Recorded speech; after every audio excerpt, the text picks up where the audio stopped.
அந்தியூர் அருகே பாசனத்திற்காக திறந்துவிடப்பட்ட தண்ணீர் விவசாயிகளுக்கு பயன்படாமல் வீணாவதாக புகார் எழுந்துள்ளது. ஈரோடு மாவட்டம் அந்தியூர் அருகே வரட்டுப்பள்ளம் அணையில் இருந்து புதிய ஆயக்கட்டு பாசன வசதிக்காக கடந்த 10ஆம் தேதி தண்ணீர் திறக்கப்பட்டது. இதனால் சங்கராபாளையம், மைக்கேல்பாளையம், கெட்டிசமுத்திரம் ஆகிய பகுதிகளைச் சேர்ந்த சுமார் 6000 ஏக்கர் விளைநிலங்கள் நேரடியாகவும் மறைமுகமாகவும் பயன்பெறும். ஆனால் வாய்க்கால் முறையாக தூர்வாரப்படாததால் அணையில் இருந்து வெளியேறும் நீர் வீணாவதாக அந்த பகுதி விவசாயிகள் கவலை தெரிவிக்கின்றனர். வரட்டுப்பள்ளம் அணை இதிலிருந்து நீர் திறந்து பாசனத்துக்கு விட்டுருக்குறாங்க. அதில் வாய்க்கால் முறைய பராமரிப்பு இல்லாதனால தண்ணி வீணாகி எல்லா காட்டுலையும் வீட்டுக்கும் சேதமாகிட்டு இருக்குது.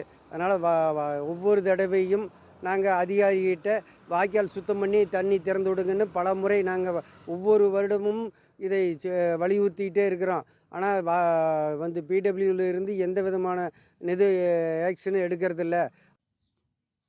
அரசு உரிய நடவடிக்கை எடுத்து இந்த பகுதியில் விவசாயத்தையும் விவசாயிகளையும் பாதுகாக்க வேண்டுமென கோரிக்கை விடுக்கப்பட்டுள்ளது.